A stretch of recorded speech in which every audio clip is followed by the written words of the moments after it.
demonstrating the trombone and the functions and a little bit about it.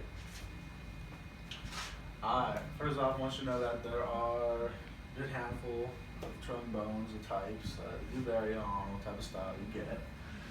The main difference though is the keys that are played in and the keys and tones they can reach.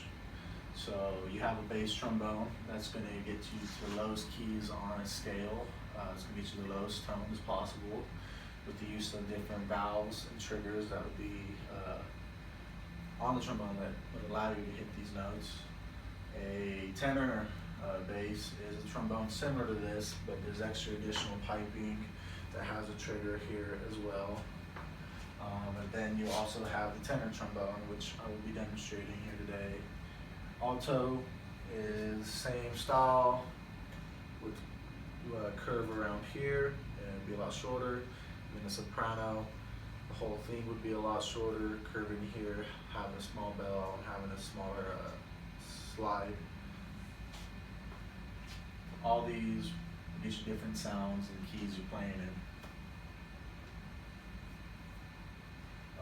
The good parts on the trombone would be, most importantly, your mouthpiece. Mouthpiece is used by the vibration of your lips, which will resonate through the brass instrument, giving you your tones and pitches. To use a mouthpiece, you have to vibrate your lips together like this.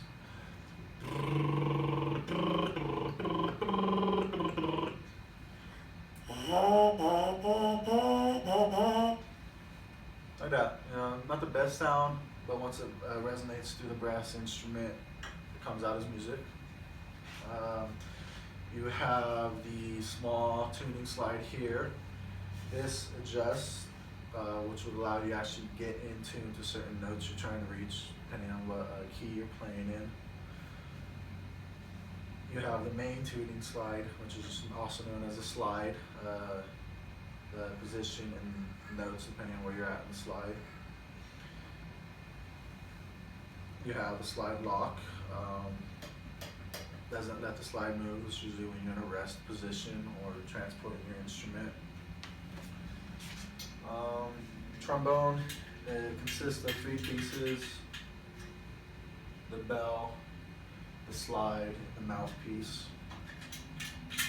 They attach together here on the slide receiver, and when the mouthpiece goes in, that's the mouthpiece receiver.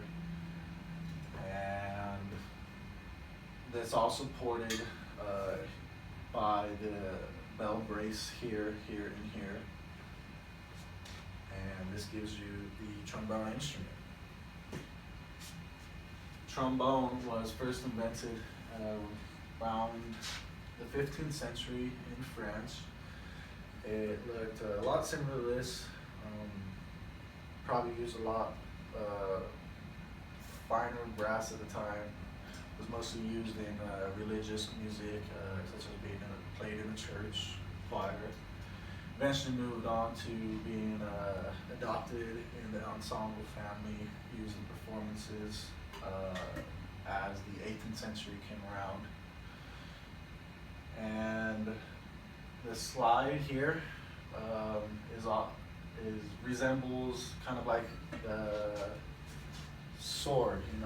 You're drawing a sword in the French, called this the sac à bout, which kind of resembles a sword. In the French, originally before it was translated into the English term trombone, was called the sac à bout. And the trombone reaches tones that resonate in the human voice pitch, which I will now demonstrate. Do, re, mi, fa, sol, la, ti, ti, la, sol, fa, mi, re, do.